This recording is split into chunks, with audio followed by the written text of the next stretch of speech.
Bienvenue sur Rebond, le rendez-vous de la prise de parole en public. Prendre la parole, c'est faire passer tes idées, influencer ton auditoire, le faire passer à l'action.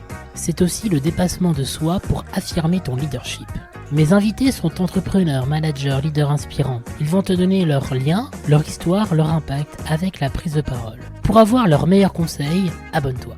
Tu veux avoir confiance en ta parole pour engager ton public ? Je te propose un accompagnement individualisé et adapté à tes enjeux et objectifs. Avec moi, tu découvriras les secrets de l'art oratoire. Tu pourras les appliquer instantanément au service de ta performance. Ton auditoire deviendra tes alliés et acteurs de tes interventions. Bonjour à tous et à toutes. Aujourd'hui, nous partons à Bruxelles, au Parlement européen, rencontrer Philippe Lamberts, député européen belge depuis 15 ans et coprésident du groupe Écologie au Parlement européen. Je veux dire, il y a une règle de base, c'est si on veut que ce soit bon, il faut le répéter. Ça, je peux avoir écrit un bon discours, mais si je n'ai pas pris le temps de le répéter, ça va se sentir. Parce que je serai plus attaché à mon papier. Et donc, on perd une partie de l'effet parce que l'effet de spontanéité part. Je ne peux pas regarder mon audience. Cet échange se fait en deux parties. Voici la seconde. Partons ensemble maintenant à sa rencontre.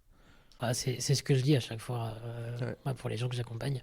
Connaissez par cœur la structure et ensuite le reste, ça vient tout seul. Ouais. Maintenant, il m'arrive de plus en plus, ça j'avoue, de faire des discours improvisés à la tribune. C'est-à-dire... Ouais, t'as un peu d'expérience. Pardon ? T'as un peu d'expérience. Oui, mais c'est aussi quelque chose que j'ai réalisé, c'est qu'en fait, quand tout est préparé, ce qu'on a, c'est une juxtaposition de monologue. Or, il peut être intéressant de rebondir sur ce que... Puisqu'en général, je parle... Alors, tout dépend des débats, mais en général, parle avant moi, au moins le représentant de la Commission européenne, parfois aussi le représentant du Conseil, et puis c'est l'ordre de passage des groupes, donc du plus grand au plus petit. Le mien est 4e. Donc, forcément, il y a à minima une personne de la Commission et 3 présidents de groupe qui ont parlé avant moi. Et donc, il peut être intéressant, en fait, de s'emparer de choses qu'ils ont dites pour leur répondre. Et ça, c'est une autre manière de capter l'attention lorsqu'on peut dire, comme vous, je ne sais pas moi, Manfred Weber, je pense que président du PPE, mais par contre, je ne suis pas d'accord avec vous sur ceci, ou comme vous, Madame Garcia, la présidente du groupe socialiste, je suis entièrement d'accord, et rebondir là-dessus, ça attire l'attention, et donc on crée une relation avec certains membres de son auditoire. On est dans le pur exemple du débat rhétorique. Tout à fait. Et donc là, parfois c'est intéressant de procéder de la sorte. J'aurais jamais improvisé un discours sur Israël-Palestine, mais par contre, lorsqu'il s'agit de commenter une initiative de la Commission européenne, je ne sais pas moi, sur la politique industrielle au temps de la neutralité carbone, là, je suis assez équipé. J'ai, comme ce que je dirais moi, un catalogue d'arguments suffisamment développé en tête que pour voir un petit peu en improvisant quelle partie de l'histoire je vais prendre, quoi. Et donc là, je le fais un peu plus. Ça donne la spontanéité. Et ça aussi, ça peut être un élément pour capter l'auditoire. 2 questions en une. Quel est le rôle d'un député européen ? Parmi, peut-être sur le dernier mandat ou les 2 derniers mandats, quelles ont été, toi, tes 2 plus grandes victoires politiques et qu'en quoi la prise de parole t'a aidé aussi à avoir ça. Mais donc, première chose, le rôle du député européen, j'ai envie de dire, c'est comme un député à l'Assemblée nationale, sauf que c'est pas du tout comme un député à l'Assemblée nationale. C'est-à-dire Il y a un truc qui n'existe pas en France, qui s'appelle le compromis. Oui, mais même avant ça, je veux dire, on est des législateurs. En fait, nominalement, les députés de l'Assemblée nationale sont des législateurs, sauf que la législation en France, elle est écrite par le gouvernement, pas par le Parlement. Et donc, ici, on a bien sûr des textes qui sont proposés par la Commission européenne, donc on va dire l'analogue du gouvernement. Mais après ça, le Parlement et son co-législateur, le Conseil, c'est-à-dire les représentants des 27 États membres, font ce qu'ils veulent de ce texte. On en fait ce qu'on veut. Donc, on n'a pas une injonction avec un 49.3 derrière nous obligeant à adopter le texte dans l'état où l'a écrit le gouvernement. Non, on l'amende et le texte finalement adopté n'est en règle générale pas le texte de la Commission tel quel. Il a été significativement amendé.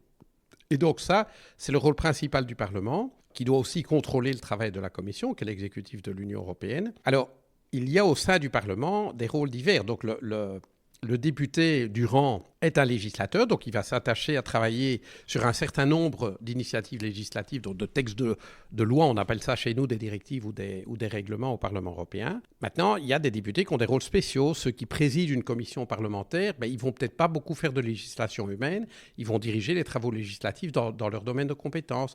Quelqu'un comme moi qui est un président de groupe politique, je préside le groupe des Verts, et donc mon rôle principal n'est pas de faire de la législation, j'en fais encore un tout petit peu, mais c'est surtout d'animer un groupe, de le représenter, de le manager, ça il faut le faire aussi, et donc c'est un rôle un peu différent. Mais donc le rôle principal du Parlement, c'est en effet d'être un des deux législateurs européens. Alors, grande victoire, c'est difficile à dire. Symboliquement, ce qui a fait ma renommée au Parlement européen, c'était pendant mon premier mandat le fait d'avoir obtenu, après la crise financière, une limitation des bonus des banquiers, mais c'était une victoire symbolique. D'ailleurs, le Royaume-Uni qui est sorti vient de l'abolir, puisqu'il appliquait le droit européen, et il l'applique encore dans certains domaines. Mais je dirais que si je regarde sur ma carrière politique, il y a deux victoires qui sont venues à la queue leu-leu. C'est d'une part, lorsque j'ai gagné la tête de liste dans mon parti en 2013 pour les élections de 2014, c'était tout sauf gagné parce que j'avais contre moi tous les oligarques de mon parti qui m'avaient savonné la planche pendant 5 ans. Et gagner, et ça c'était, je pense vraiment, en fait, à la fois avec la qualité du travail, mais aussi l'éloquence dont j'ai fait preuve le jour de l'Assemblée générale, gagner la confiance d'une majorité de membres de mon parti, ça... alors que je partais perdant. Enfin, j'étais persuadé que je perdrais l'élection. Et donc, mon mandat de député européen s'arrêterait, puisqu'en fait, quand j'ai été élu, j'étais deuxième de liste, on a eu 2 sièges. Mais à l'itération suivante, j'étais tête de liste et on n'a eu qu'un siège. Si je n'avais pas eu la tête de liste, je n'aurais pas pu être député européen. Là, j'ai gagné. Et dans la foulée, j'ai été élu à la tête du groupe des Verts au Parlement européen et reconduit 3 fois depuis, donc pour un total de 10 ans. Et donc ça, oui, je suis assez fier, surtout d'avoir regagné la confiance à plusieurs reprises. Donc ça veut dire que mes députés, je pense, sont assez contents de mon travail. Et donc ça, quand on est soutenu comme chef de groupe, ça fait plutôt du bien.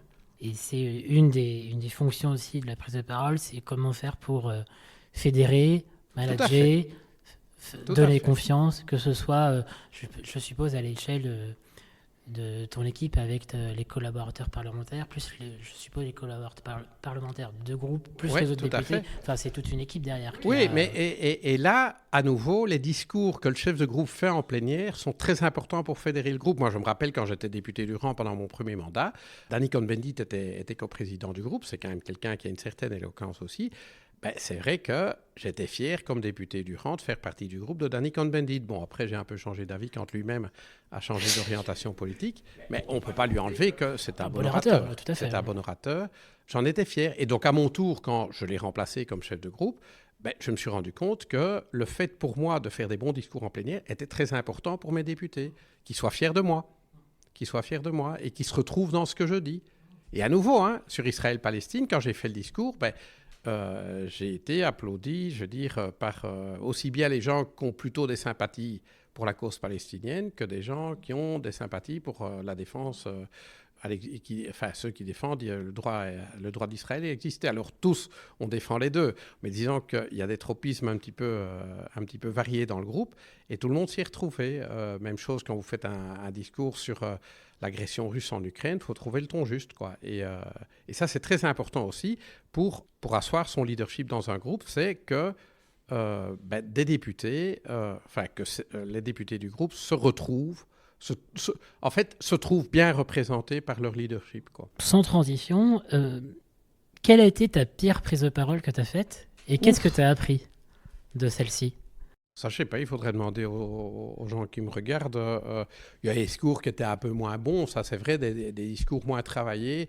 Je veux dire, il y a une règle de base, c'est si on veut que ce soit bon, il faut le répéter. Ça, je peux avoir écrit un bon discours, mais si j'ai pas pris le temps de le répéter, ça va se sentir. Parce que je serai plus attaché à mon papier.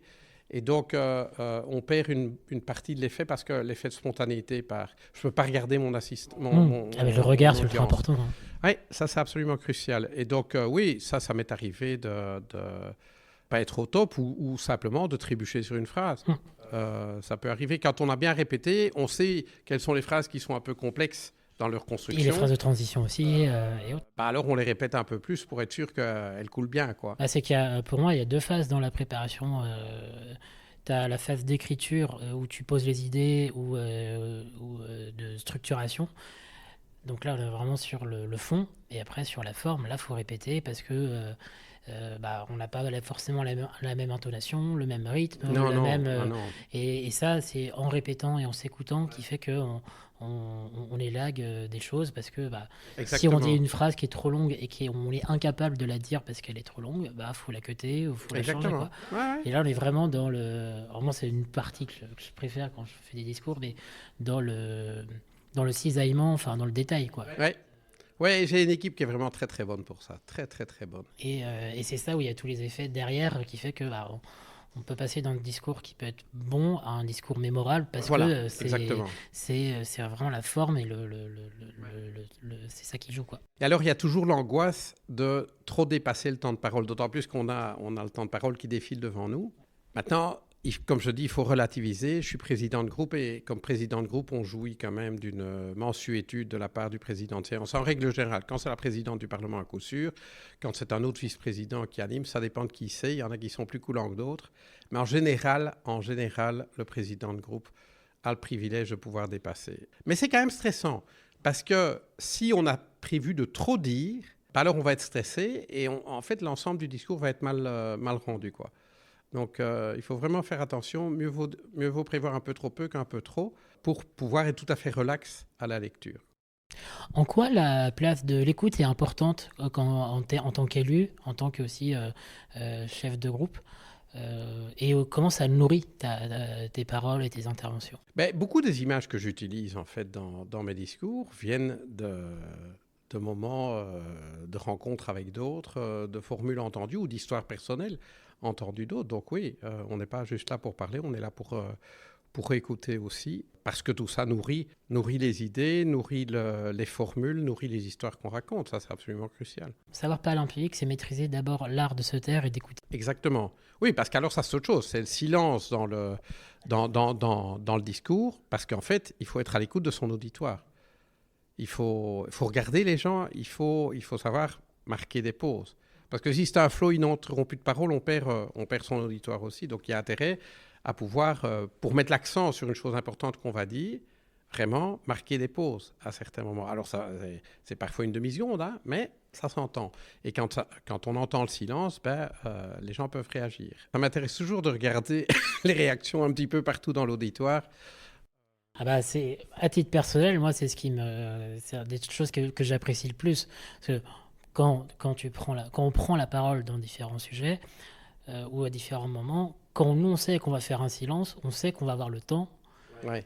de regarder, de voir les réactions. Sauf que les gens qui nous écoutent, eux, ne le savent Ils pas. ne le savent pas, non. Et donc ça permet aussi de jouer vraiment aussi l'improvisation, de pouvoir adapter en fonction aussi des réactions, parce que en regardant les gens, on capte beaucoup de choses, quoi. Ouais, ça m'est arrivé aussi quand je vois une réaction non verbale de tel ou tel président de groupe, de le prendre à partie, de dire non, vous n'êtes peut-être pas d'accord, mais c'est ça la réalité, ou je ne sais pas, ça m'est arrivé. Je fais pas ça souvent, mais en tout cas, je me laisse l'occasion de le faire. Alors avec Philippe, on s'est rencontrés à TZ de multiples fois, donc c'est un lieu de communauté chrétienne œcuménique. D'ailleurs, c'est là où moi je t'ai découvert où tu fais beaucoup d'interventions sur les questions de démocratie européenne là-bas. Quelle est la place de ce lieu en termes de ressourcement pour toi, aussi même de très génération, et aussi quelle est la place du silence que ce lieu peut avoir et comment ça peut nourrir aussi ton activité au quotidien? Thésée, c'est mon principal lieu de ressourcement. Donc c'est pour ça que mon épouse et moi, on y va souvent, on y passe tout l'été. Depuis que je suis député d'ailleurs. Ma première session plénière, elle a été encadrée par un week-end à Thésée avant, un week-end à Thésée après. Et ça sera comme ça la dernière aussi. Non, c'est clair que c'est mon principal lieu de ressourcement spirituel. Et en effet, dans la prière à Thésée, les 10 minutes de silence qui sont au cœur de la prière, c'est quelque chose, quoi. C'est vraiment un moment d'intériorité. Et de nouveau, on ne raconte pas d'histoire si on n'a pas une intériorité. Ou alors on baratine des histoires, mais ça c'est autre chose, quoi. Bah, après, au bout d'un moment, ça se voit, quoi. Ça se sent qu'on est dans le Oui, baratin. c'est sûr. Enfin bon, il y a des gens qui sont très bons acteurs, hein, mais... Oui, oui. Mais ici, bon, acteur, c'est un métier. Après, quand c'est dans ce cadre-là, ça va. Quand c'est dans un cadre... alors là, c'est plutôt ma conviction, mais quand c'est un cadre politique qui touche à l'intérêt général, là, ça touche à d'autres enjeux, quoi. En effet.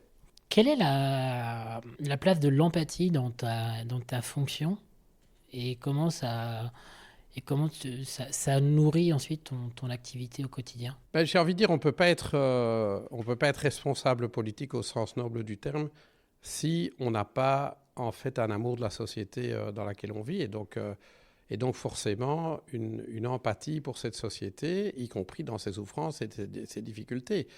Et c'est le problème d'ailleurs.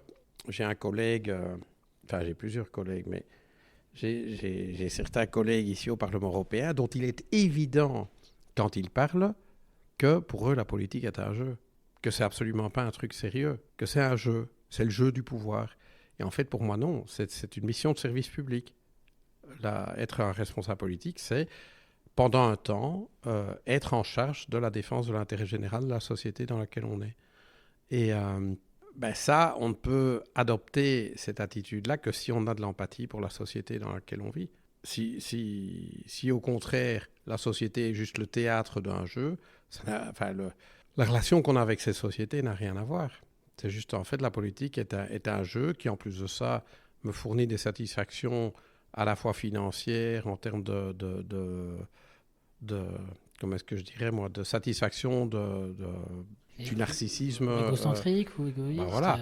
Donc, et là, la place en fait de la société qu'on est censé servir, elle n'existe pas. Un grand merci pour ton écoute. Si cet épisode t'a plu, tu peux le partager et mettre 5 étoiles plus un commentaire sur Apple Podcasts ou Spotify. À bientôt pour une nouvelle rencontre.